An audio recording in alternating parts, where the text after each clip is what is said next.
welcome to The Perfect Pair. We are back. Episode 3 of Season 2. So, I am your host, Tangerine, and we have... I'm Marty. I don't know why she keep going. She says, I am Tangerine. Then I say, I'm Marty. Today, I don't understand. We're here.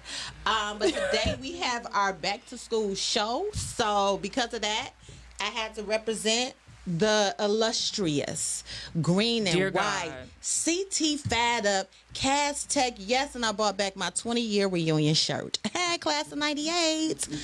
Okay, so with all of this fanfare and hoopla, let's be real. It's all about sweet red, sweet blue. I am a Northern Jayhawk, okay? 20-year reunion shirt here. And you can see. This is how we represent around here. Okay. Jayhawk. For life. Is Northern still standing? Yes, it is. It's still operable? What you don't know is it's about to be the DPS's official home. Huh? Yeah. I don't understand. The new administrative building for Detroit Public Schools. Is it? Yeah. So they taking all the students out? Is that what you're saying? No kids? CT Fad Ain't no Up? kids over there. CT Fad Up. Okay, so let's get started. We can't have a rivalry before we have our favorite part of the show. That is the Shake and Enjoy drink time. Okay, and I told you all last week that we were going to do some things different. So I'm going to give you the ingredients. I gave you the actual recipe yesterday on Facebook or Instagram, wherever you caught it at. So They having fun over there. they having fun back there. But you all know my favorite alcohol. Whenever I have a situation, we go to Belvedere. So this is a Belvedere cocktail. We're gonna have that. Got some Bailey's Irish cream and some creme. It should be cocoa. I think that's, but chocolate liqueur. Okay. And then what I did was I put some chocolate syrup in the glass already. I mixed it up. Make sure you shake it up about 15 seconds when you put it in your shaker. Okay, with the ice. And then I'm going to strain it. Well, I gotta open the thing first. Open Help it. me, Lord Jesus. I'm excited. So yeah, so then gonna do this. This makes me so excited. Just the pouring part. Like, I like to watch This it. makes her so excited. It does. And we have the chocolate in the glass. It's like you get your alcohol and chocolate all at once. Like, it That can't might get be any a bit, better. like, I really shouldn't be having the chocolate because, Yes, you should. No, I agree. Like, the sugar. chocolate is the thing. So we need it in our life. So I yeah. appreciate you for this. So yeah. All right, so this one's for you.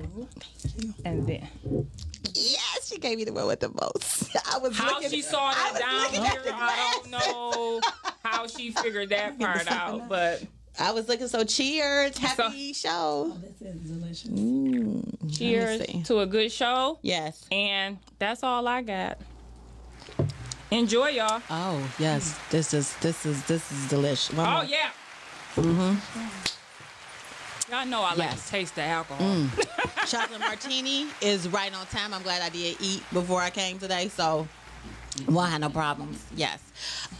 So let's get to my other favorite part. Y'all know what that is? It's cheese press time. So today, of course, with our back to school theme, the set of the week is called The Technician. You're gonna see this beautiful green for all my CT people out there. It can be changed to different colors. Other than that, She's Press has still been doing well. Like, I don't have a lot to say. I got on my She's Press today. This is my go-to pair because I forgot to make my set of Technician.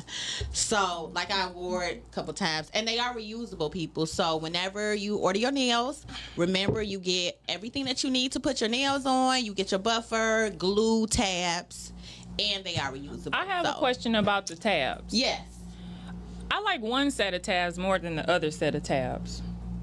How do I just get those tabs? Which tabs? 'Cause I like the clear switched over.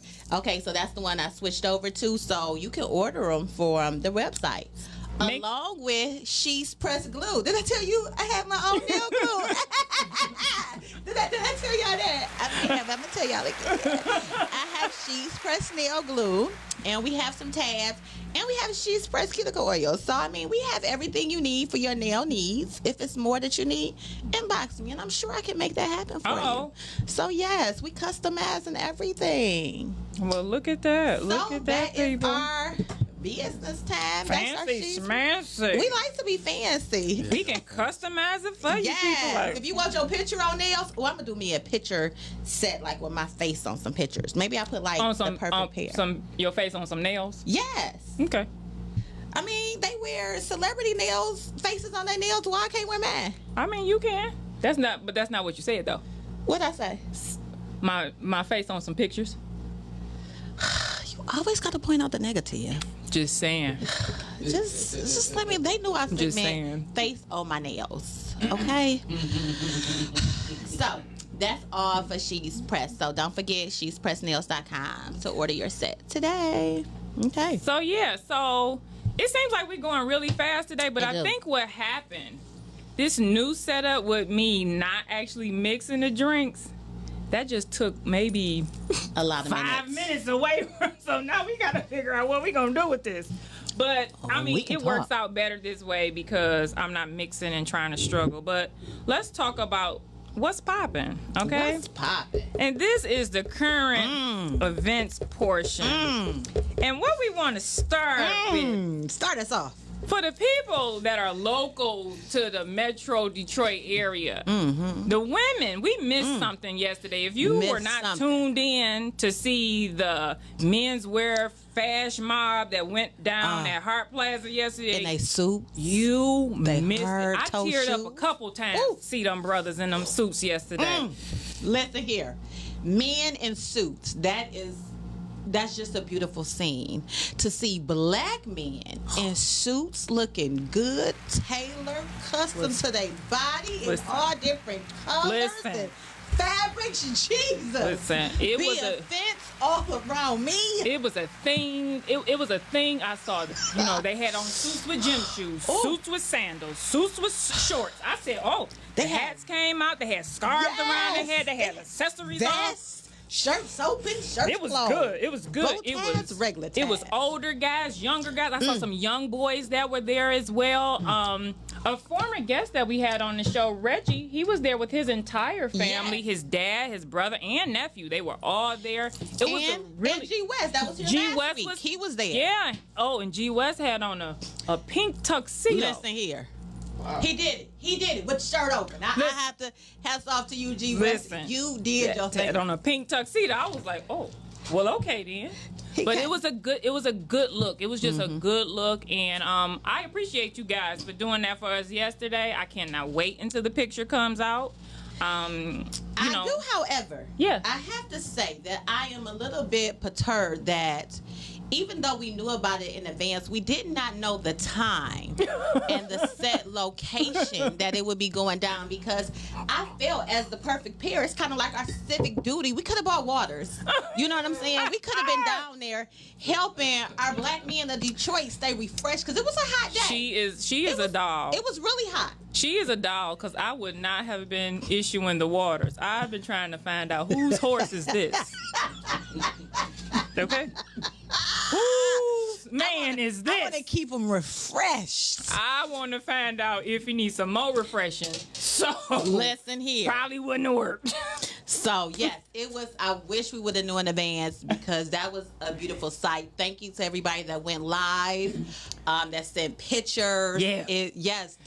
Our city has some very beautiful, well-groomed men in suits. And yes, they were tall and dark and light and brown and short and tall. And yeah, it was a good thing to see. And I made a post yesterday to say that, I love men. I do. I love men. Yeah. But it ain't nothing.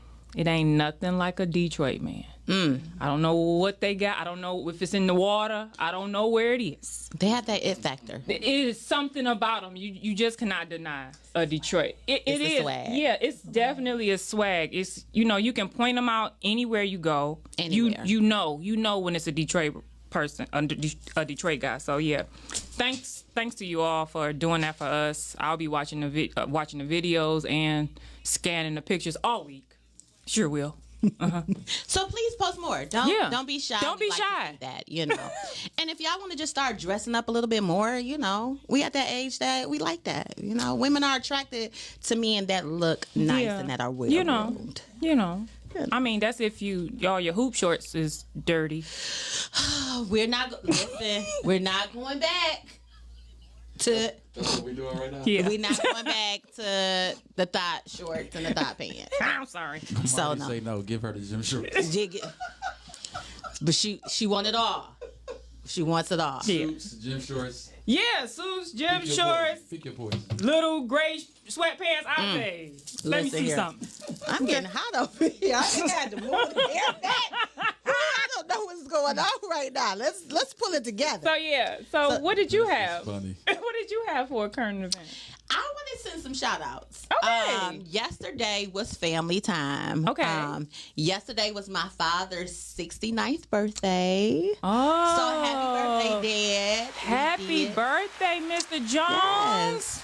We had family time. And in addition to that, it was my sister and her husband's 17th wedding anniversary. Oh, 17 So years? shout out Black Love. Oh, so, Lord. you know. Congratulations to the Madisons. Yes. I had to look over, but I remember the name. So we just did family time yesterday, and that was one of the first times, y'all. This may sound crazy, but we spent like countless hours together, but we did not argue. It was no fussing. It was no arguing. It was so peaceful. We had beverages. We had food and beverages. So even when you all get together and you argue, it just goes left? No, we argue for about 5 minutes and then we forget about it. I was It about to just say, start over. that's Like, just family. That's just we how we don't do be it. fussing when we miss each other. Oh. That's it. Or sometimes big sister may be thinking I'm little sister, or mama may be thinking that we kids, or we may think that we too grown and talk crazy. Yeah, don't think you too grown around mama. But it's all like, y'all know, Mama Jones don't play. ball of fun. Mama Jones don't play. a ball of fun. So happy birthday, Dad, and happy anniversary, Kyra and Devontae. That is nice. That is really nice. So that was my current event. Anything else? Current event wise. What else you got? Yes. Yesterday, did y'all see the excited. race? With Shakira Richardson and the Jamaican. Shakari? Shakari. Yeah, she Oh. got smoked. Oh, listen, she talked all that smack. She done did TikToks about y'all counting me out, not here I come. Baby girl ran against, what is it, Elaine Thomas Herrera or something like that. And she killed it. Jamaica came in first. Second and third. And guess what, baby girl? Y'all didn't see the them girls US in the Olympics? came in last place. Y'all didn't see them Jamaican girls in the Olympics? I felt bad for her. I mean, track athletes have bad days. She should have just. Yeah. Yeah, she made Like, it worse by talking. She did. Like she still has potential. I'm not counting her out, but sometimes you gotta slow your roll when you in that competitive mode. You gotta slow your roll. So yeah, I did not see it. I just saw the aftermath, and I was just like, oh.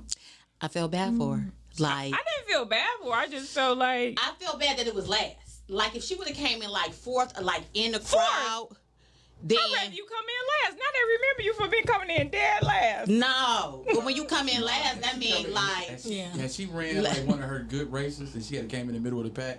Wouldn't nobody been giving her no flack. right. But you came in last. You came in dead last. Last. And then your first interview, right off of the track, was You was like, I'm the sixth fastest woman in the world. They still gonna remember me. I ain't going nowhere. Well, baby, you should have did that the other day. Yes, please. Should have did that minutes But, ago. I mean, she can still run faster than me. and then she withdrew from her second race. Oh, Now, I did she? did see that. That did come up on the phone. So that made it even worse. It was like, yo, you ain't even gonna try to like I didn't know that. Ooh. salvage the day. Maybe she just need a little THC. She didn't have too much. She Maybe needs she some just need a little. TLC. Just and get up a some little. practice. Just give her a little bit. Maybe she just need like It a. was just a bad look. Maybe she just need like a a little edible, like a little piece. That's gonna slow her down. No, I think that's gonna speed her up. She was doing well. That's what she was doing good when she was able to get her a good little bit of THC. Well, I hope her next race she does a lot better. We are still rooting for her. We have not counted her out, but yesterday was just like, ooh, and that Elaine, baby, she ain't no joke. That's all I gotta say.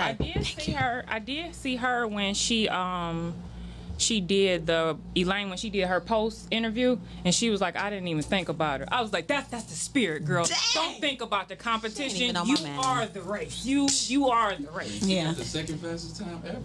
Listen, But those Jamaicans she are bad. fast. She bad. Listen here. So, She you know, underestimated them. True. just watch, She really did. watch your mouth when you out there and you competing against people. Just watch your mouth. That's all. Just be careful out there.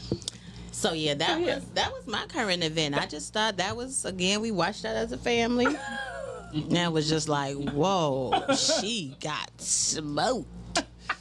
But so yeah, that's my current event. So our Okay. special guest, do you have any current events, Miss Tracy? Oh, I don't. I didn't know. Did don't? you introduce? I haven't introduced definitely- you okay, yet, no. but I knew you was here, Let me see. and No, not I right wanted to now. make sure that you had a voice even before your voice. Thank you. Both of them. I might as well introduce both of them. Hello. Let's go. Y'all ready? Hello. We ready? All right. So today is back to school. So I wanted to have some of my teacher, administrator, educator friends come on the show today. So we have one person that is virtual. It is Dr. let me say that again. Let me say that again. It is Dr. Giani Clarkson, and he is in DC right now, but he has been I'm gonna say world-renowned educator, because he is a black man doing positive, wonderful things for our babies in the community out there. So he will be one of our experts today. And then in studio, we have a dear friend of mine and to the family, Tracye Johnson, soon to be Dr. Tracye Johnson. And right. she is Come here. She's let's taking go. a whole different step because she is on the special ed side. But she Okay. has been both general ed and special ed. She's held different roles, but now she's in an administrative role in special ed, Metro Detroit area, and she's also the owner of a consulting business, correct? Correct. What is the name of that business, boo? It is called Foundations Educational Consultants. And my company provides services, tutoring services for children K through 12, general ed, and special education. Okay. And I also provide consulting services for families who are in need of some support when it relates to their child's individual education plan. Okay. I Nice. love it. So let us put on our headphones so we can hear Doctor. I'm so excited. Right, we have to hear the doctor. Okay, we have ready. to hear the doctor. Hey, Doctor. Hey, what's going on? Humbled Nothing. to be here. Thank you so much. Oh, thank you. It's always Thank a you pleasure. for being here. No, truly, thank you. I want to say congratulations on you. becoming a doctor, receiving your PhD. I know that was a lot that you went through, but you did it. So Jeez. hats off to you, baby. Dr. Giani, would you be mad if I just put PhD behind my name? You know what? Kinda, but I ain't gonna be present. Say you worked But hard for I'll say this much though. If you want to get one, I really am now in the mindset of understanding that the educational world does not like us having these. Oh. They don't like us having these letters at all. Wow. Because our voice gets a lot louder inside of various meeting rooms. See, Okay. it's different when we have a seat at the table and now we have the ability to own the table. And that allows you to own the table now, and people feel very uncomfortable, especially with black women, black men being doctors in any type of field. So if you want to get one, come holler at me. I'll hold your hand and walk you through. Oh, We can get wait. it done. Okay. I don't love think I had it. a fortitude, but thank you. You got it. Don't do that. What'd you say? I thought you were saying the only way I'm getting my PhD is if it is being paid for. I do not have the means to pay for it because I am paying for everything that I got already. These student loans. Biden, can we dismiss student loans for all educators? Please and thank you. I agree, That part. please. And yes, and thank you. He said that part. You will get my vote. You can buy my vote. You pay for those. Listen, who want me to vote for? Who's canceling student loans? Yes. Who's canceling them? So, and this is all about networking. So, Tracye, I know you in your PhD program, so you got Dr. Giani if you ever need anything. I definitely will reach out to you. I need some support. Yes. That's a big accomplishment. And congratulations to you as well. Thank you. If you're in that dissertation part, that writing part, come holler at me. I got you. So listen, chapter 2 is killing me. And I'm gonna tell you something. Soon as chapter 2 is over, you're gonna wish for chapter 2 days because the issue is chapter 4 Okay. with that math and that data. That's we'll get there. We'll get there. We'll talk. We'll get y'all. We all on the email thread. Y'all got each other's information. No, but we're going to start. We are back to school. Some people have already started, and here in Michigan, we will be starting soon. If not, I think some people have started in Michigan. So we just want to talk to you all. Reach out to the parents there because sometimes we need parents to understand what we go through as educators. I know I joke around, but I have been in education 17 years, and at the end of the day, I love the kids. So that is my passion to work with them. Sean love the kids. So let's just start this thing off. Now we are in the time of COVID where, last year a lot of schools weren't in, they were virtual. Some kids actually went to school. What does it look like for you all in your districts with COVID and the new guidelines? Wow, that's a good question, Chandra. First, I want to say I am not representing any district, for a disclaimer, on this podcast, but I am representing my foundation, Educational Foundation. So let's just be clear, just in case I get a little crazy. Okay. Okay, that was good. I like that. I like that. Can I say that too? I'm not representing any district. I never say my district. Yeah. So, okay. Yes. But I will say that school is going to look very different this year. We're coming out of a pandemic, and what we've learned in this pandemic is that we can make school work, working from home, being in remote settings, being online, and I think that it gives families the autonomy to, especially working moms and parents who really just need some additional support. It gives us the opportunity for them to just learn at different levels. But I think we're going to see a mix of hybrid, virtual, full in session classes, and then it's going to be interesting. I didn't like online learning. Well, I don't think it's for everybody. For those students who are self-paced, who have people at home with them that can motivate them and keep them on track, I think online learning works. But for students who have special needs, students who may have ADD, ADHD, or they don't have that support at home to push them in, wake up, do your work, I don't think it's beneficial. There was a lot of arrogance when we started this virtual world of believing that everyone could access the education the same way. If I'm just be very clear here. There's some parents who are borrowing someone else's Wi-Fi, right? Then we have, of course, families that may not have the strongest Wi-Fi. You got more than 2 kids that are sharing on side of a bandwidth. It was very problematic here in the district. We had our biggest issue of attendance, failing grades. It really did not work as well as people thought it was. And there's some really great lessons learned here. And also, we learned that a lot of our parents they benefit from school for turnaround services, like the ability to get additional help with health care, paying certain bills, washing clothes, things that we didn't think about. And when we took the schoolhouse away from kids, it really affected families when they needed it the most inside of a pandemic. Right. So I think my question is, because all praises to God, my kid was already out of school before this happened. So I didn't have to experience this.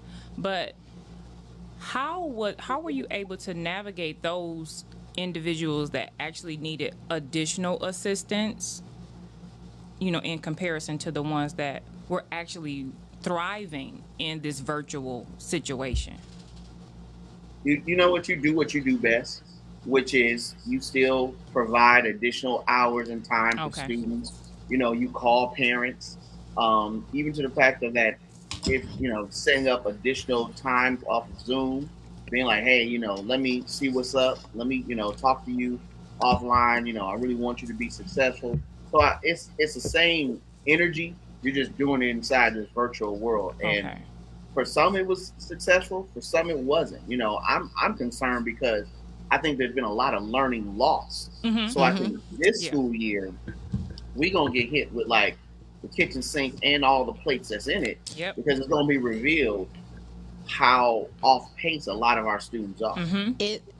I think a lot of the students will be falling behind. Like this year, to me, is going to be at least half the year is going to be review. Yeah. Yep. Yeah, it will be. They have fallen so far behind, and like I know in our district, like doctor said, we would be offer more time for students. They even will call parents a lot. Sometimes parents were not responsive. So that's a whole separate issue in that. But it's like we want to help you all, but it had to be a teamwork this year. So we always talk about parent involvement, and we have to be a team. Virtual, you really have to be a team because parents can't do it all on their own, but teachers can't either. So Right. I think moving forward for this school year, it needs to be more collaboration with families and with teachers where we really work together to bring these kids to where they should be. So here's the deal. Even before COVID, we had a gap in academic skills for Correct. many of our black boys and girls. Yep. So all this has done was widen the gap. Yep. Terrible. And for many families who were fortunate enough, they were able to pay for tutoring, get outside tutoring. Right. They were able to, if you came from a family who might have was educated, you had those different resources. Mom and dad might have been able to help you access some of your learning. And so I think one of the big things we're going to have to do, we're going to be looking at some recovery services, some tutoring services, some additional services after school or in the summertime that can help like grow our kids academically and close that gap. This would be awesome for your business. It sure will. Yeah. And let me know if you need to hire me. I do. actually thought that that idea that you had about summer classes, like, because I'm a little foreign, my son, before he went to high school, his charter school, they always had summer school. It was always required to get them ready for the next grade.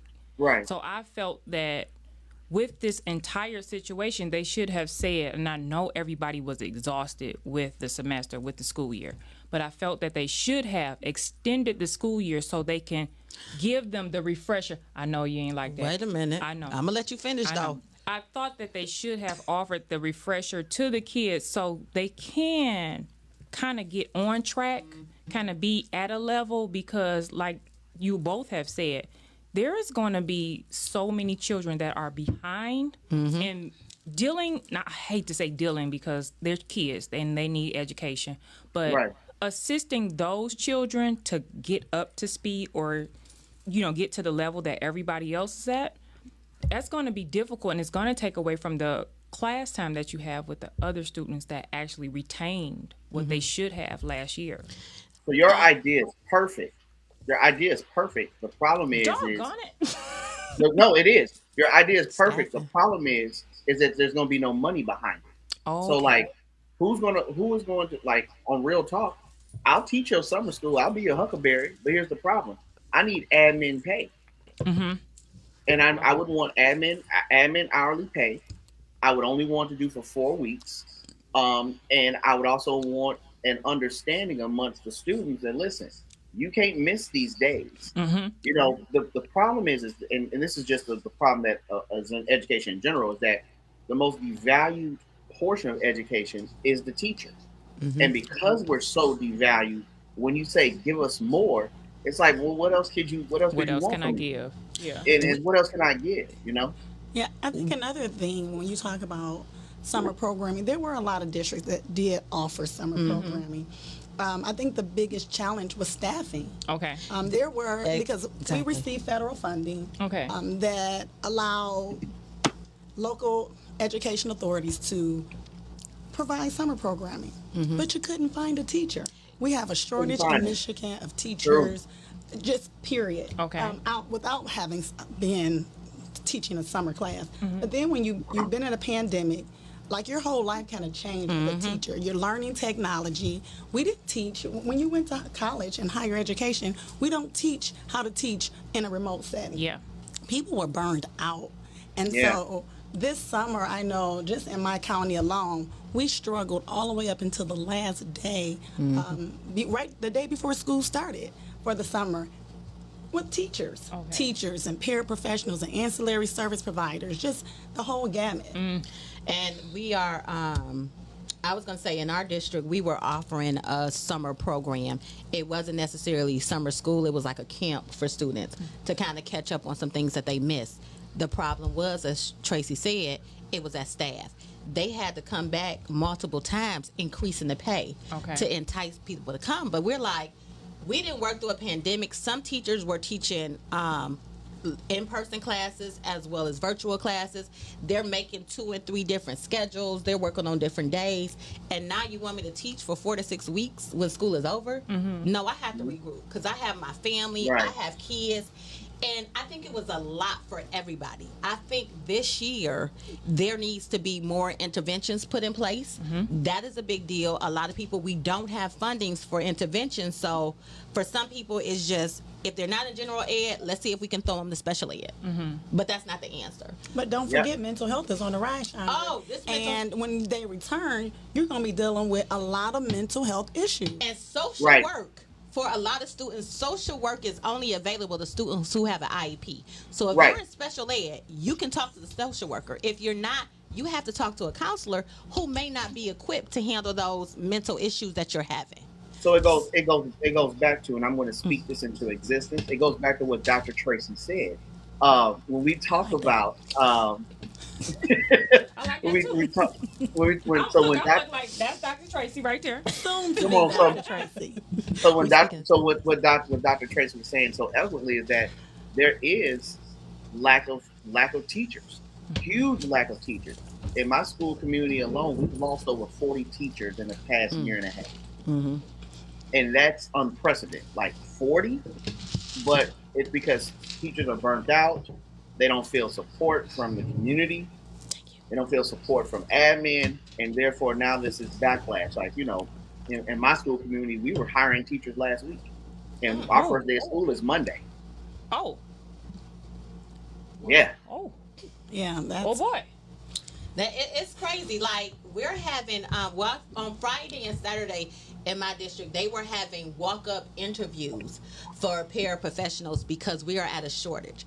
So, for instance, my building houses the ASD population for middle school. We are expanding from 1 class to 2 classes, but we don't have the help for it. So they were positioning and putting it out to the community. If you want a job as an assistant, this is what we're paying. You can walk up and get an interview because we are that hard up for teachers, for parapros, for everyone. yeah. And Y'all already know when it's getting late, the only thing available is bad decisions and bad choices. Listen, So slim we pickings. Slim. I mean, and then you're thinking about ASD, ASD and EI teachers.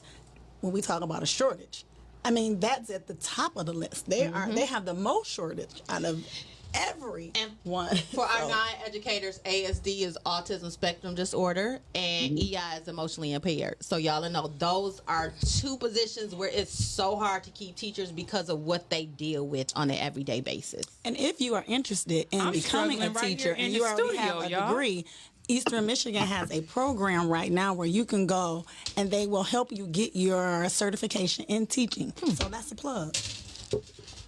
Hell, EMU, I got my undergrad from there. Like I say, sadly, there'll be many schools that will be hiring non-certified teachers just to have a fully staffed building. That's working on And it. They have to work on their program. yeah, so And you talk- there'll be yeah. teachers that will be in the building who are not certified in the subject that they're teaching, just to make sure that that building is fully staffed. And that's really where we are. Certified and not qualified. Yeah, Certified. it's crazy. But we need bodies in front of these kids. So Yeah. with all that's going on for our parents that's out there, please take it easy on the teachers, because as much as y'all stressing, they stressing too. So it's a lot going on. I'm down with I'm saying this year has to be the end of community abuse of teachers. Yeah, And- I'm and we've glad seen- that you're we've saying seen that, that. doctor. Yeah, we've seen way too many teachers that have given their all, left it all on the line. You know, I've worked with teachers. I've been the teacher that have, brought uniforms home, washed them, because I want kids to make sure they have a fresh uniform for the day, because if your confidence is in a certain type of way, you're not going to feel they be ready to learn. Kids don't learn when they're not safe. Kids don't learn when they're not hungry. So, there's been years that I've cooked breakfast in my room because the school breakfast is the worst. So making, just because you may be in need doesn't mean that your quality has to be so bad, right? So all that to say is that we have poured on this side of the fence, we've poured so much into the community, and the community's answer sometimes is, well, what else can you give us? And that's the reason why a lot of people walk away from teaching. This year is going to be trying. We've got to be very wise in how we manage teachers and how teachers manage their mental health. We got to be real wise on that, for real. And I am one to always advocate use your PTO time for those mental health days. We talked about that, I think, the last show. I am one, in the beginning when I first started teaching, I didn't take off. But now, if I'm stressed, if I'm feeling bad, if I'm tired, I'm using my days. We get those for a reason, because it's a lot. And Tracye, you can understand dealing with students with special needs. It's a whole different ball game. Yeah. It definitely is. And not just dealing with the students, dealing with the parents and helping the parents to understand their child's disability and how to cope and how to maneuver and support their child.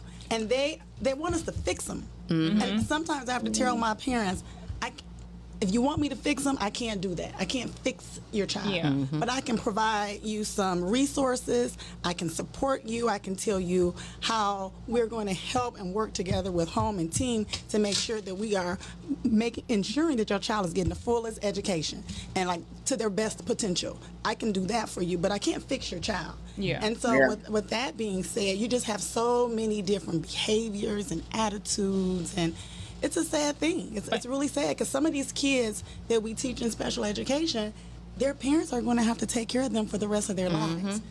And to have to mentally deal with that and understand with that and cope with that as a parent, wow. And I want to make a plea to the parents, because at one point I was a parent, and I gave Tangerine this example, but I went to my son's school because I was very active in my son's school, and I'll never forget when his principal walked up and found out he was my son.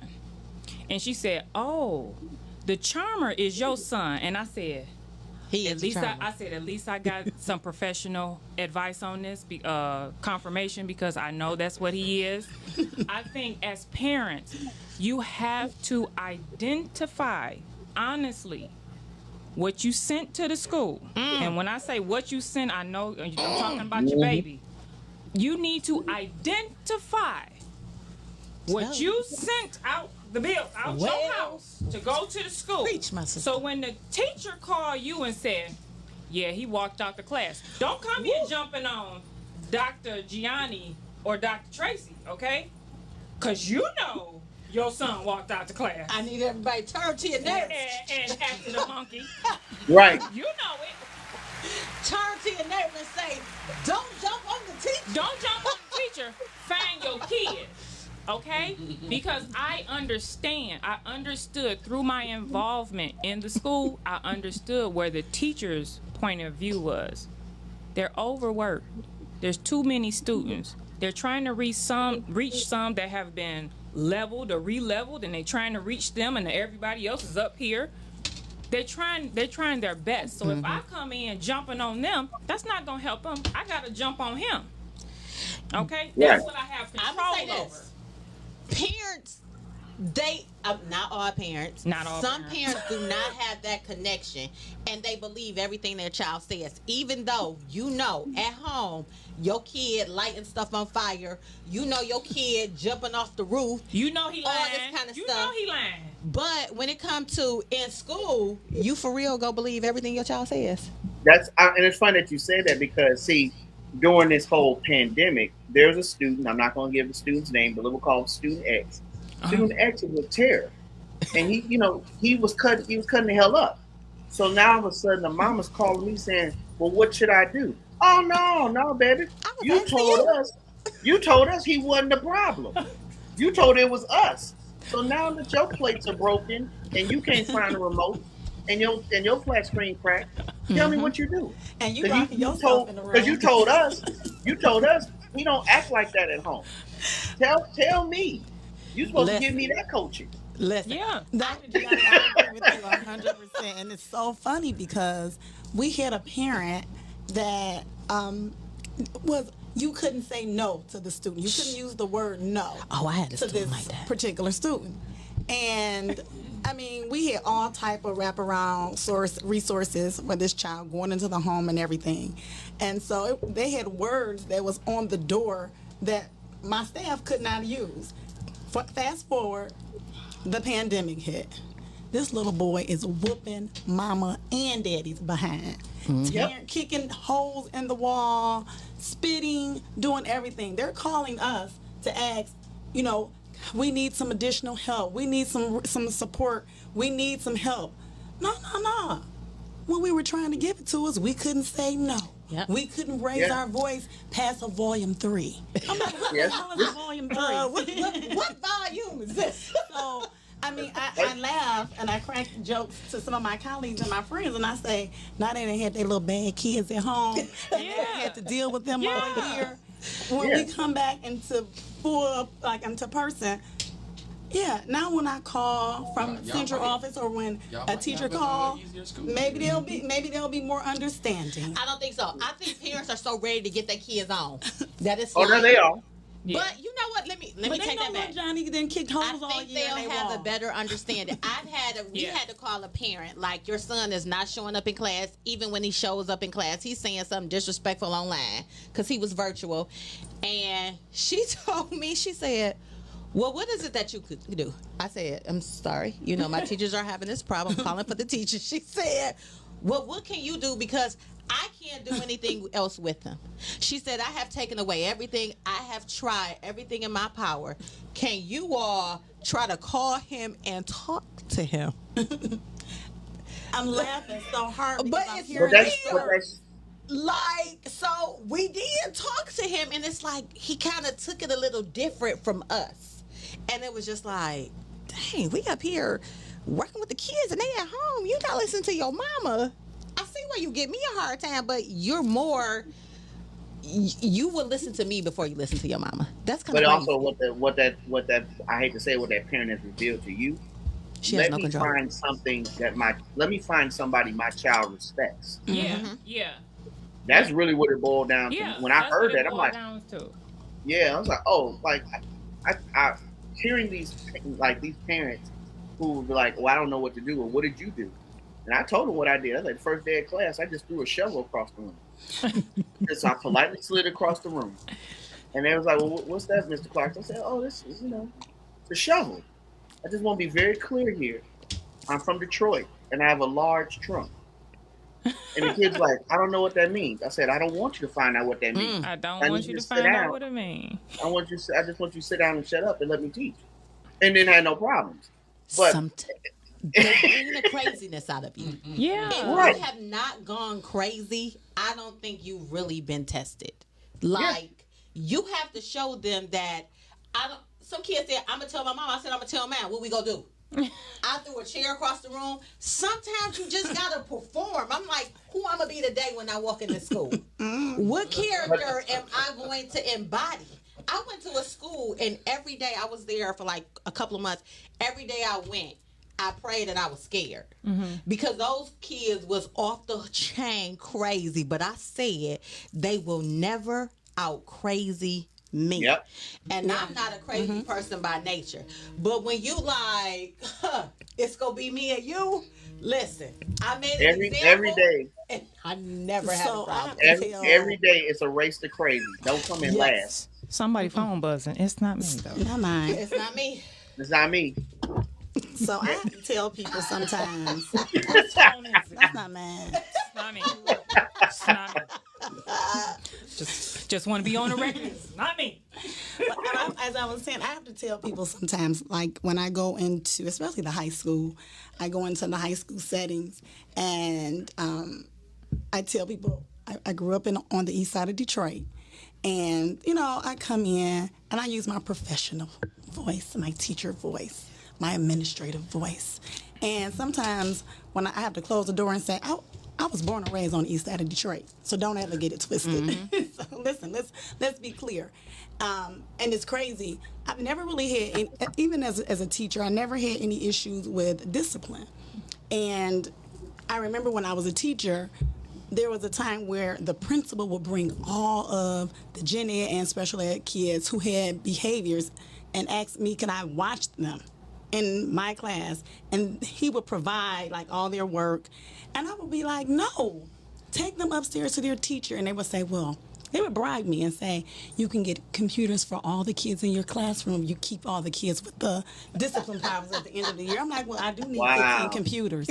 I mean, but I was the person who was able to handle the discipline. But I always tell people, and this goes for any grade level, whether you're in preschool all the way up until 12th grade. In order for the kids to respect you, you have to respect them. Yes. You can't go into a situation thinking because I'm grown and I'm the teacher and I'm in control, that I can do and say whatever I want to say about you, your family, your mama, no matter how crazy they are. You have to respect me and I have to respect you. Yeah, because this is a totally different teaching that we're used to, that the teaching that we came up under, we just respected the teacher. These kids, You had to. these kids, they require you to respect them so they can it's reciprocal for them. Yes. They want to see that you respect them. If you don't respect them, oh, they coming out a whole different bag. And when you start respecting them and they're respecting you, you at that time can build a relationship Yes. with them where when you want to say something crazy or you want to kind of grab them up like they're one of your kids, not really grab them up. We don't touch kids. They don't touch the kids. But when we want to make sure that we are a little bit more passionate in our conversation, we're allowed to do that because they respect me, I respect them, and we've built we built a relationship with them, and they trust me. Yeah. Yeah, and that's you know what, I really like that you said that, because that's what it's really built on. These kids want to trust the people that are teaching them, that are guiding them. That's what they want to do. If they don't trust you, oh, they'll talk to the man out on the corner before they talk to you. They don't not talk to you. I'll say, unfortunately, our kids are growing up where they do not have a lot of trustworthy adults. Nope. We are beneficiaries of growing up in an era where we had adults that we trusted everywhere we went, and for some reason our students are growing up where that population of trustworthy adults is so small. So Rita Pearson, in this really great TED Talk, she said I love her. That she says that kids don't learn from people that they don't like. And she had a colleague that said that they don't pay me to like the kids; they pay me only to teach the kids. You can't do And that. I've had to have a conversation with one of the newer teachers in my building right now, and he was like, I'm a disciplinarian and everything else. I said, let me tell you something. If you walk in with that attitude, you're not coming back from Thanksgiving break. It's gonna be a eat your little mutiny in turkey. there. You're gonna eat your little turkey, and you're gonna think about, will I be coming back to finish it up? And you not. You just gonna slide those keys underneath the office door, and that's gonna be it. They gonna give But them hell. yeah, and they're gonna give them hell. So kids don't really learn from people that they don't like. And I say this that kids really don't. You know, we're all of us are sitting up here multi-degree professionals. We are our ancestors' wildest dreams. But the thing is that kids don't care what you know until they know, So they that, know you that care. you care. Yeah. That's my favorite That's line. it. Yes. That's my favorite That's line. really I'm it. still that. I did that in the professional development, and I used to say it real dramatic. I used to say, kids don't care what you know until they know what you care. And the lady I would do it with will always say, can you say that one more time? And I say, Yeah. yes, they don't care what you know until they know that you care. Yeah, I'm gonna write that down. I'm gonna use that in my next presentation. And it's true. Like, it is you true. can think of how you have that kid who everybody think this kid is so bad and they are terror to the world, but they respect you, they listen to you, they not giving you no problems, and you're able to control your class, you're able to teach them, they like you, they speak to you in the hall, somebody gets smart with you, that kid go check them. Right. Because they know she likes me, she cares about me, and she wants more for me. Think about kids that call you mama. Or be like, hey, I'm sorry, Miss Jones. You didn't slip and do that. You saw something, and you know that I care about you, and I want the best for you, and they latch on to that. Yeah. Because they all want to be loved, and a lot of them, they're not getting it from home. And it's black kids, white kids, like, it's crazy. Can I switch the subject a little bit? Yeah, go ahead. Okay, because we had like so many questions. We ain't got through just one. I think it was Marty. You said something about, or was it Tracye, about the gap widening with our African American kids. Why do you all think, my doctor, or soon to be doctor, that the gap is so large?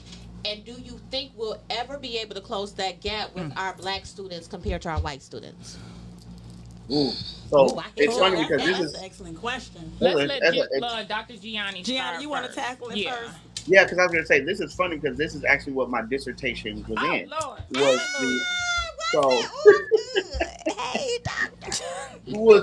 come on, stop that. Was about should single sex education be the norm inside of public school settings?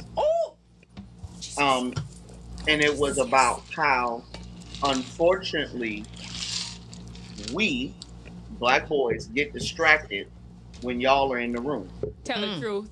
Tell the truth. and do too. it's difficult. It's difficult for us to get that education. And is it a probable solution for this to be an option? The research that I did show that yes, it is a very highly probable solution because single gender classes, both male and female classes, outperform in standardized tests and GPAs. So that is a potential way of closing the achievement gap. But above all those things, the major thing that we need to close the achievement gap is funding. We know that inner city schools are highly underfunded. However, the thing that is funded the most inside of inner city schools are athletic programs. You know, we know, and because of that, you know, there's a lot of there's a lot of disservice that goes on. You know, we got new helmets and we got new uniforms, but we don't got computers. You know, such and such is getting underpaid, and that doesn't fit. So that gap grows because unfortunately we put our money in the wrong things. So I think the best way of closing that gap is one, looking at financially, where do we put our money at when we talk about educating kids? Now, Dr. Gianni, I want to pose a question to you because, I guess I'm going to say a couple of things first and then I'm going to pose this question to you. And I'm taking this from a personal stance. I have 2 children, and my children both attend suburban schools. Well, sometimes I feel like the reason why my children are thriving because I had the ability, the funding, and the resources myself to ensure that they did not fail. I put my son, he went to mathnasium, both my daughter and my son. they had one-on-one personal tutoring at the library on Sunday, and Saturday mornings. I put them in educational programs. They were in DepSap. They were in all of these different reading programs and math programs, but I paid my own money for all of that.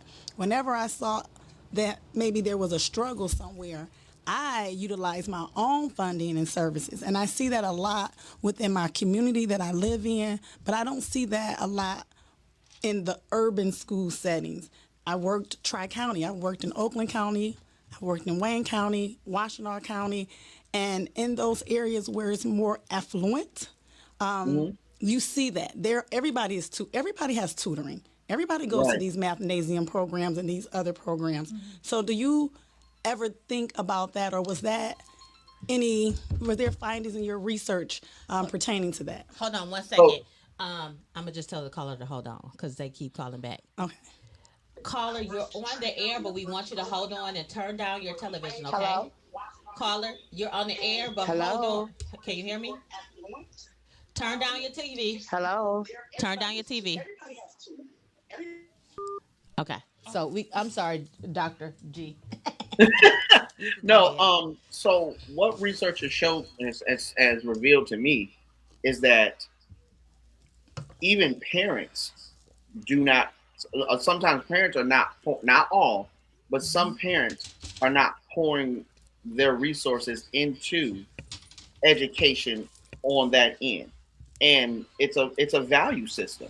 What do we hold dear? What is important? You know, and I hate to keep using athletics as a measure, but if you show me your bank account, I'll show you what you treasure. Like that's just what it is, you know. And I'm my question, I guess, or my wonder is, not my wonder, but in surveys of like parents and everything throughout the walkthrough of my dissertation, is that sometimes many parents inside of lower economic families, and this is just in the block that I researched in Southeast DC, they don't feel that education is a viable solution to change their trajectory. They think that sports is. That concerns me because I'm going, everyone can't go pro in basketball, football, whatever, but you can go pro as an accountant. Yeah. You go pro as a doctor. You know, you go pro as a teacher. And Dr. Giani, I want to be very formal right here. G, I second that. I have an example. My son played for the King Crusader football team. It's okay. We beat y'all that year. It's okay. That year. We did. And he played for that team, and they actually wanted to take them out of the state championship game because they had, I guess malice at the palace or whatever. They had a fight. And I will never forget this, and this is why my heart goes out to educators, because I will never forget how full the King Center was when they sent a text message out at 1:00 p.m. for all the parents to show up, because we were going to go down to the school center building to protest because they were trying to keep our boys out of the game. Wow. Packed. But when I come in every third Wednesday of the month for the PTSA meeting, ain't nobody. Nope. I'll go to PTSA I'm gonna say this. meeting, parent teacher conference. Ain't nobody. But you talk about sports and everybody there. I'm gonna say this from working in. This is when I worked in an urban setting. I realized at that point, sometimes education isn't the goal. It isn't prized because it's not tangible. Our people, especially in lower economic situations, they need something that's tangible. Education cannot make me money right now. I need something here and now. Right. So it's like, what can you give me here to make me value this? Because I see everybody that went to school, y'all teachers, y'all this, but I need something now because of the situation where I'm living at. The situation that we're I need to get out of it. The The money situation is we're pride. in as a family, not just not just a sport, as a family, we're counting on him. Caller, you have to turn down your radio or your TV. your radio down. Turn your radio Please, down. please. So, caller, you are on the air. Hello. They must be talking about warranty work on the car. Well, this caller, they put in a text and said, "Why is black boys cannot focus with girls? I think our expectations may be low." We can hang up on the caller because they not hearing us. Caller. Okay, we hung Oh, up. never mind. So the caller, their question is, and Dr. G, this was about your same sex. Why is it that black boys cannot focus with girls? Um, it's funny because that answer goes so many different places. You know, one is because black boys are black boys, and I'm not trying to simplify something to the point of like embarrassing levels. But what it is that that's really just, if you're around a girl, you got to make a choice. But also, let's be very clear that girls also have sometimes issues focusing with boys in the room as well too. It is not a indictment on either one of them as something bad. It's just who kids are. I'm be real with you.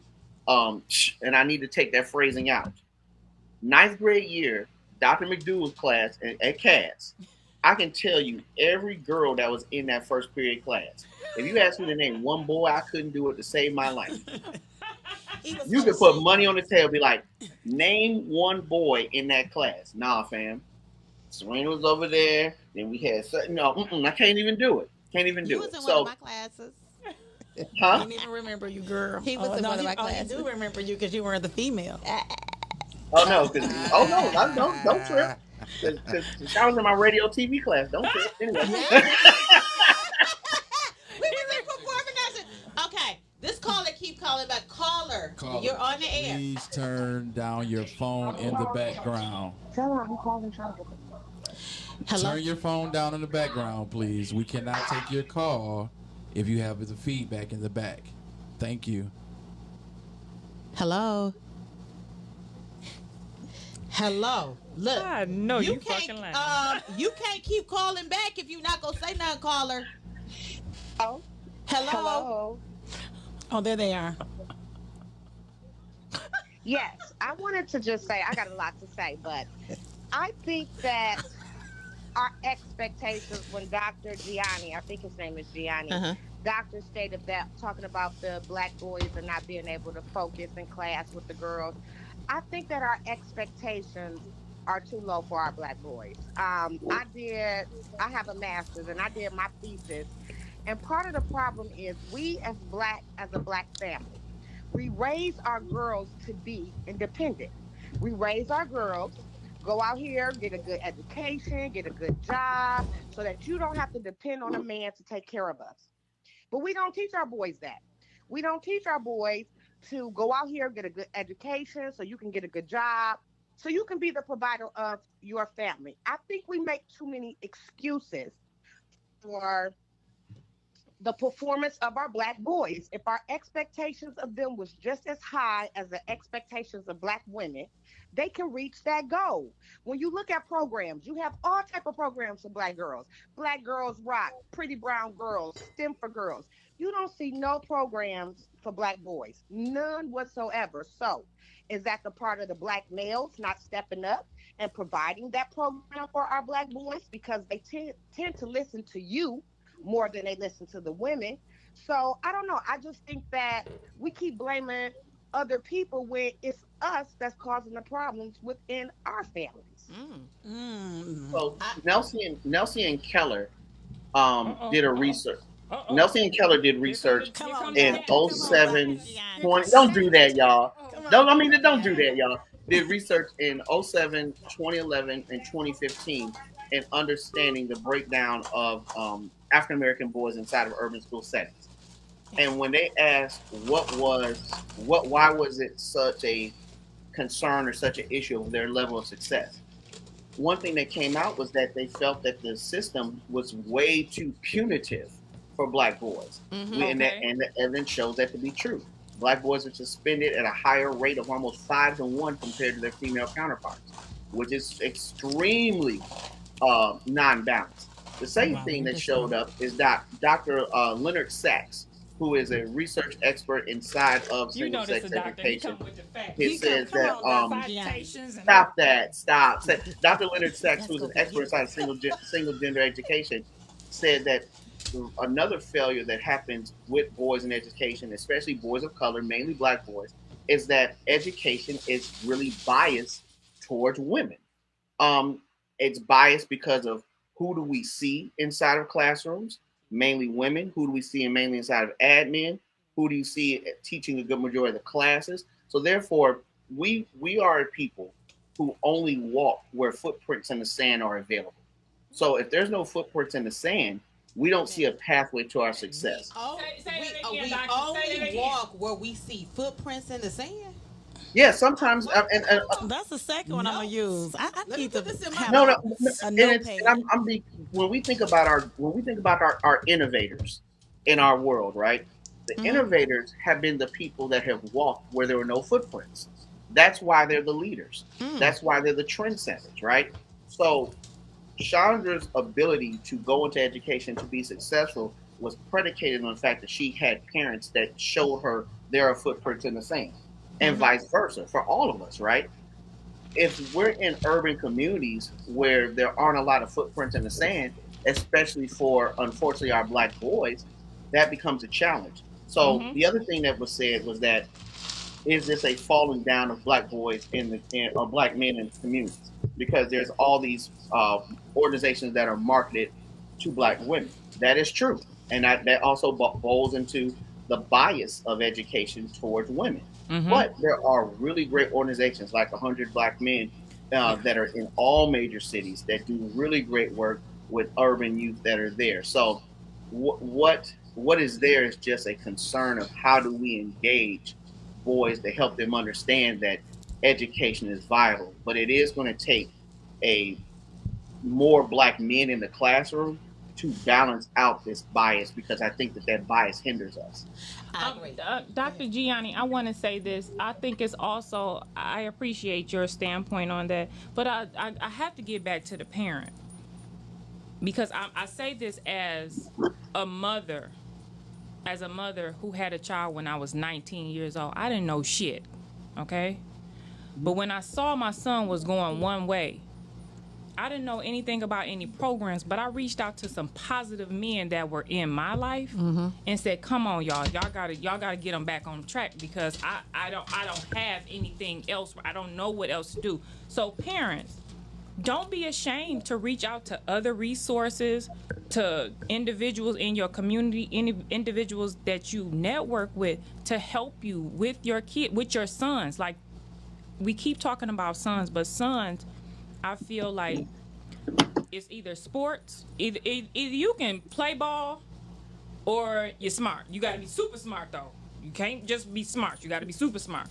But we have to put them in the front of people to say, like, hey, you can be an accountant. I had my son all through my job talking to people in finance, people in marketing. I had him all through there to talk to people because he needed to see this is a real thing. I don't have to just do this one thing. I can be so much more. And parents have to take a stake in their children's future. If you're not doing that, I'm gonna say this. I got two things to say. One thing is, before Marty and I really got close, I knew that she would go to board meetings for her son, and that was something that I admire, because a lot of parents don't go to board meetings and they don't go to these meetings. And I think it was even after your son graduated, you were still involved. And like, we had conversations about that, because I was working at King at the time. And I was like, your son not even here, but you still have a stake in the community. So I always thought that was a beautiful thing, and I wish more people can, because parents don't really go to board meetings unless it's a problem. So you need to hear about why we do the things that we do and the decisions that are made, because sometimes we don't have a choice on what we're doing. Right. It's mandated, and it comes down at that board meeting. So hats off to you. Parents out there, go to board meetings to be involved. Tracye, I know that you have both a girl and a boy. And as you said, they are in suburban schools. Have you seen a difference in maybe how your daughter is treated compared to your son? Oh, definitely. Okay. So I'm going to answer your question, but I wanted to talk about the caller and kind of what she talked about offering programs for young boys. I have a young boy, and for me, I am immersed within my community as well as the Detroit community. And so I live in Oakland County, but I still make sure that I take my kids back to my roots, and I make sure I incorporate and put them in spaces where people look like me and do the things that people look like me do. And so my son, he was in school. My daughter and son both were in no, I'm not going to name the district, but my daughter still goes to that district. So if you're on this call and you know what school my daughter goes to, you know what district I'm talking about. So first grade, my son went to Montessori schools up until first grade. First grade, he went to this unnamed district, and they started telling me that he could not read. And I was like, now, I know he can read because when we're driving, he's reading street signs, the stop signs, the railroad track signs. And I was like, but Tracye, don't be that parent. And I was like, okay, we're going to go through the testing. Fast forward, we went through everything. They had him we made it all the way up to tier 3 intervention because at this point, they were ready to refer him to special education. And I said, no. I said, we're going to have a conversation. Went there. The principal, who didn't look like me, told me, I don't care what your financial status and your socioeconomic status is. Things don't shake me when parents come in. I said, first of all, I wasn't talking about my social economic status. Who even brought that up? I said, obviously, you got a problem with it. Oh, Lord. So this is, okay. So he took a test. I think it was an NWEA test, and he scored a 0%. And I bust out laughing, and I said, impossible. I said, not even a student with the most severe cognitive impairment can get a 0. I said, I want to know how many questions was it on that exam, and then how long did it take him? Principal told me she couldn't get that data. Yes, you can. And I said, listen here, I said, don't play games with me. I am an educator in central office. And I said, you can't get that data. You need to contact A, B, C, and D at the assessment office in the state of Michigan, have them to release the scores to me. And I said, I expect it to be in my email within 24 hours. Like, don't play games with me, ma'am. Found out it was 44 questions, and it took him 11 minutes for the 44. So I said, so he was a clicker. He was just a clicker. He was just clicking away. Yeah. Stop, look, and just click, click, click, click, click. And I said, you mean to tell me you didn't look at that? I said, you're the teacher. You're the principal. Wouldn't you take a deeper dive into the assessment? So I'll make the story even more embarrassing. Wait a minute, hold on. So I decided, you know what? Before I end up on the news, let me transfer my child. So I transferred my son to the district where I worked in. And so I said, I would like for him to have a full-scale evaluation. And I said, I also am going to take him outside of this district and conduct another one. I'm going to pay for it at my expense because I want to cross-examine and look at this information to make sure y'all doing what y'all need. Right. Got the test scores back. He was reading 2 grade levels above his grade. He was in first grade and he was reading at a 3rd grade reading level. So his teacher, he probably didn't his teacher, he told me he didn't like his teacher, and his teacher didn't like him, and all she was worried about was the evaluation that she was going to get because my son's score was going to make her evaluation look bad. How does he know about that? That means that she's talking about this evaluation. And like I said, kids know when you don't like them. So and they don't understand that it hurts them, but because you don't like me and I don't like you, I'm not going to perform, but it's going to look bad on you. But in real life, it looks bad on them. And in my district, anytime they bring a kid for special ed testing, so I do the special ed testing for my school. anytime they bring a kid with this data, I always say, is this student black or white? Because that is a factor. If you're giving me a black student, you have to tell me everything you did for this student and why. Wait a minute. So I used to work in the district you are I know. currently in. I can't even see And it. it was so sad because when we received students that came from Detroit public schools, Pontiac schools, Romulus, at the time Inkster, it was already a preconceived decision that had been made about that child. It was like, oh, they're not going to be that good. They're not going to be good readers, or they're not going to be good in math because this is a Detroit kid. We got a Detroit kid. Before they even read the paperwork. So for me, I was one of the first black special ed teachers in that district. And for me, it was like, oh no, when I get finished with them, they're going to be able to read, write, do math, and they're going to get in, and they're going to go to college. They're going to go to whatever program, a trade school. They're going to be successful. And I was very intentional, especially when our black kids came into that district and any other district. They always feel like when they come into the district, you see a black kid, they already are low. And so, I mean, it's very sad. So when you think about that, they don't even have high standards. And some of us as black people, we do not have high standards for our own kids. We even think that way. So it's like it's about changing mindsets. Yeah. It's a big difference, and I literally said this last week in a PD that I was leading. I said, Y'all "There's don't keep throwing these acronyms around. I'm sorry, professional development. Get us I'm together. sorry. We So are, educators are horrible with throwing around acronyms. Thank you. The AFB. So get me together, and I'm sorry. FBA, BIP.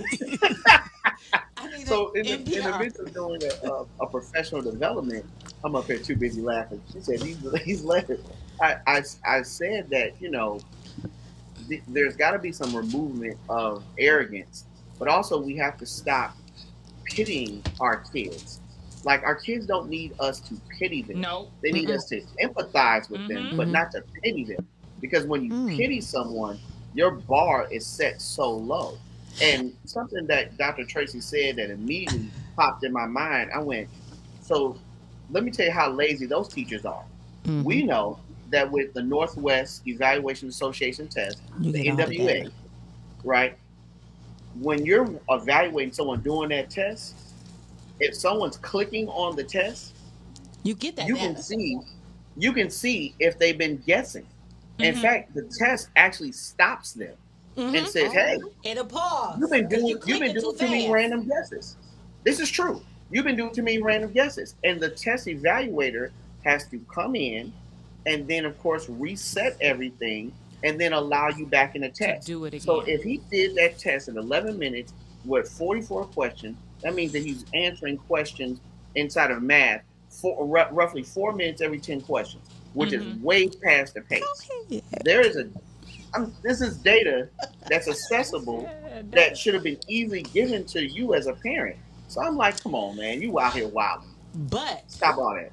They don't, and I hate to say this, it's like they don't value or take into consideration sometimes black parents and black students, where a lot of teachers may be afraid to talk to black parents. Like, I've had teachers come to me, and again, that drives me nuts. Right, one of the only blacks. Like, can you call this parent? This student is doing A, B, C, and D. And I always say, how many times have you reached out to this parent?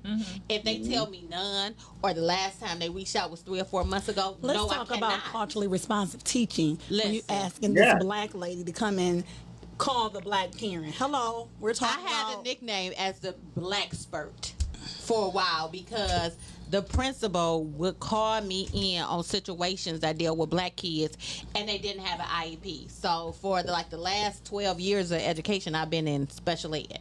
So I wasn't in the classroom, but it'll be a black boy having some issues, so they'll call me in, and I'll say, does this kid have an IEP?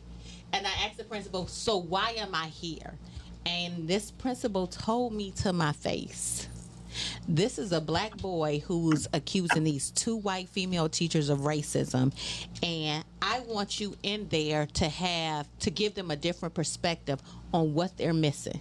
I said, so I'm here because I'm black and he's black, and he said, yes. And at first, I was so offended. I called my director.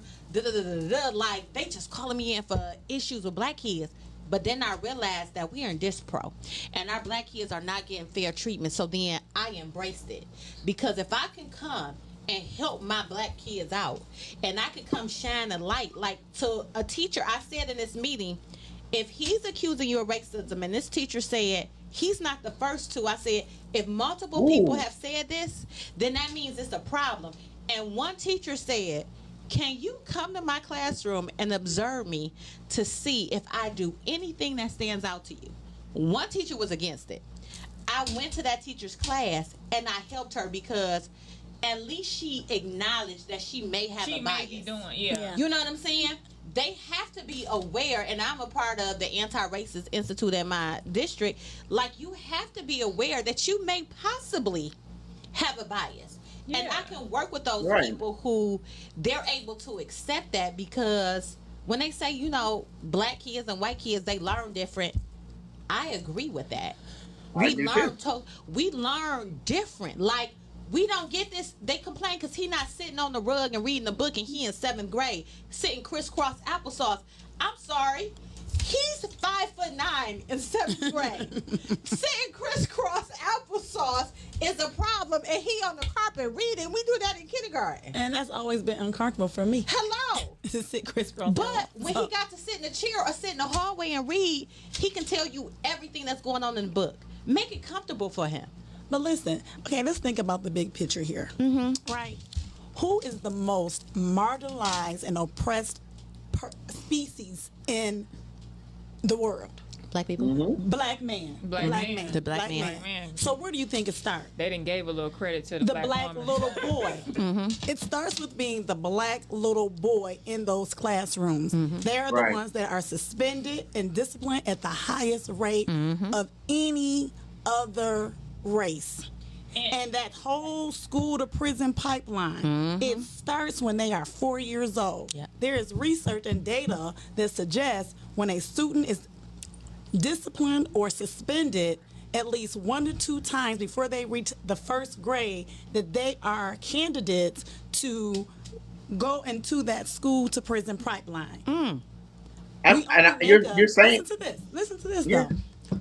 Black men only make up 17% of the population in the United States, right? It's the data on Hold this up. show. Right. Y'all. I was It's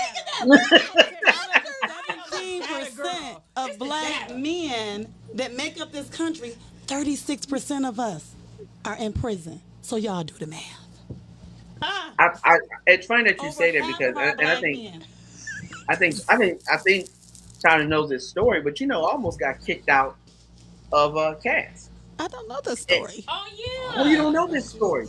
This is a good story. So, listen, I used to, of course, I was in. Wait a minute, and I want to tell you with this story. We have 7 minutes, so I don't want to rush you. Okay, but quick. Question. Oh, All right, so quick. I'm just starting to have So, fun. I know I'm having fun. Here we go. I'm in Performing Arts Guild, and I used to do an impersonation of the assistant principal, and it was Hilarious. and it was bad.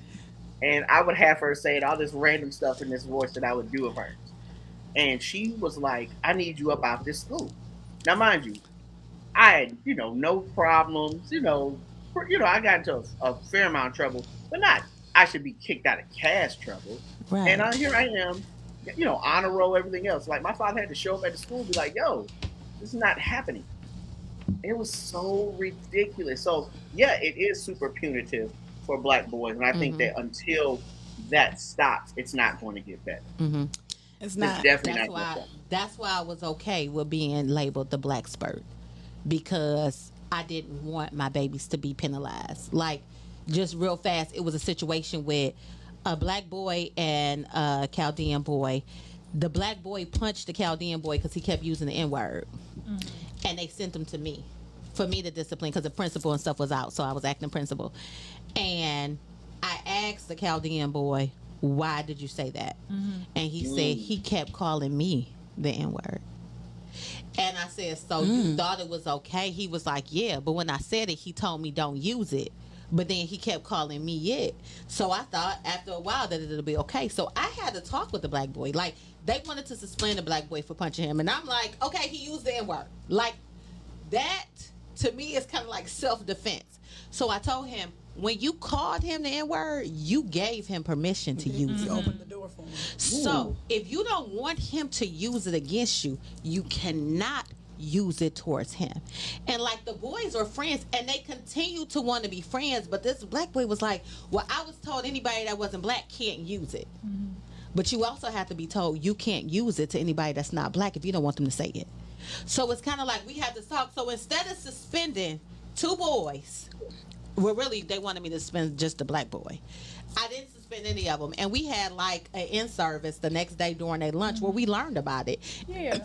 And learned about the root of the word. And you don't want him to be called it, you can't call it. Right. So we have to look at other means instead of suspension. You know what I'm saying? We have restorative practice. It's so many things because so many schools are in dispro because we are giving our harshest punishment to our black kids. And I want to How add, dare you I would use like, restorative justice? I would like to add I was that, saying that was just a restorative circle I she would like did. to add that, I would like to add that, and at the same time that we don't want to put these punishments on our boys, at the same time we cannot let them get away with things. We have to give them some idea of accountability. If he's skipping class, Oh, yeah. and he ain't coming in here, you need to send him home. You need to do what you need to do if the situation was different for somebody else. So I'm not expecting any preferential treatment before him because he is a black student. I'm expecting you to keep it on the level so I can know I need to get in his ass. But it's so many things because I think a lot of times our kids sometimes want to be suspended from school or from classes. And we have to find ways to keep them in. And I think it goes 3 minutes. I think it goes back to even with discipline, we have to talk to them and we have to let them know what is being done, what's wrong, and how to make it right. So it's about those conversation pieces. Look, when it comes to education, y'all probably have never seen me so serious because this is something I take so seriously. I have a passion for it. It's only 3 minutes left. I didn't And know most we importantly, talked. and don't sell yourself short. And No. you're really good at your job. I am. I'm the She shit, but is. thank you. I Yeah. am.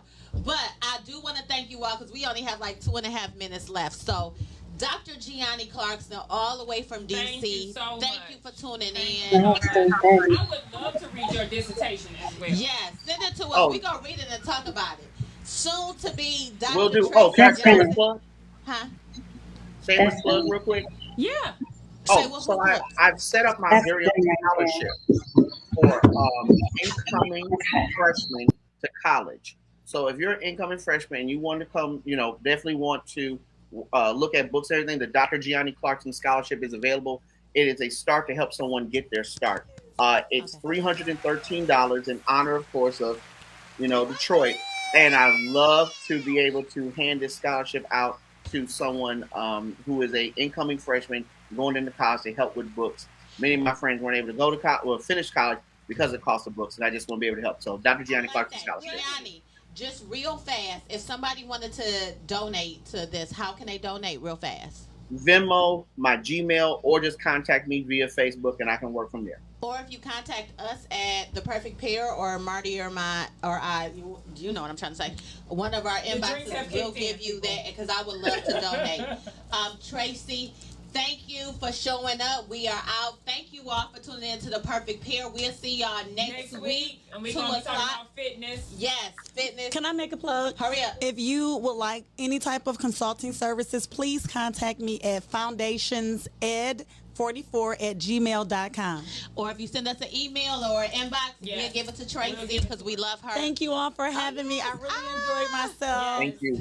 Thank Dr. y'all. Giani, it was nice to meet you. So, Nice to wear meet you. your- Thank you. Still, wear your mask. If you're wearing a reusable mask, wash it. Wash your hands And when all else fails, go to she'spressnails.com to order your nails. and And make a shake and enjoy drink and let the drinks kick in. and these are delish. Love y'all. Bye.